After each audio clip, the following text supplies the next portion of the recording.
Hello friends, நம்ம இன்றைக்கி எப்படி ரசம் வைக்கிறதுன்னு பார்க்கலாம்.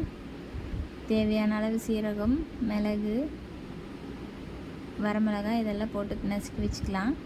அப்புறம் 4 பூண்டு போட்டு நசுக்கிக்கலாம். சிம்பிளான ரசம் நம்ம இப்போ பார்க்க போகிறோம். அப்புறம் ஒரு தக்காளி, கொஞ்சமாக புளி, இதையெல்லாம் நம்ம வேக வச்சு எடுத்துக்கலாம்.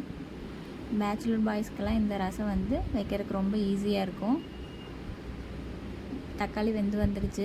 அதுக்கப்புறம் நம்ம வடைச்சட்டி வச்சுட்டு எண்ணெய் ஊற்றிக்கலாம். எண்ணெய் ஊற்றிட்டு எண்ணெய் சூடானதும் கடுகு போட்டுக்கலாம். கடுகு போட்டு கடுகு வெடித்ததும் நம்ம இடித்து வச்சுருக்கோம் இல்லையா, இதெல்லாம் போட்டுக்கலாம். போட்டு மிக்ஸ் பண்ணிக்கோங்க. மிக்ஸ் பண்ணிவிட்டு ரசத்துக்கு தேவையான இந்த ரசப்பொடி, மஞ்சள் தூள் இதெல்லாம் போடணும். நான் இதெல்லாம் அந்த தண்ணியிலே கலந்து வச்சுட்டேன். இப்போ இதை கை விட்டு நல்லா கரைச்சி எடுத்துட்டு புளியை மட்டும் தூக்கி போட்டுருங்க. தக்காளி அப்படியே இருக்கட்டும். அந்த தண்ணி உள்ளே ஊற்றிடுங்க. அப்புறம் ரசத்துக்கு தேவையான அளவு தண்ணி ஊற்றிக்கலாம். ஊற்றிட்டு ரசம் ரொம்ப கொதிச்சிடக்கூடாது.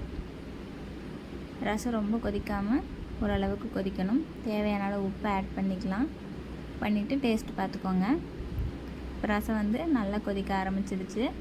போதும், இதோடு அப்படியே ஆஃப் பண்ணிடலாம். கொத்தமல்லி தழை போட்டு ஒரு பாத்திரத்தில் மாற்றி வச்சுருங்க.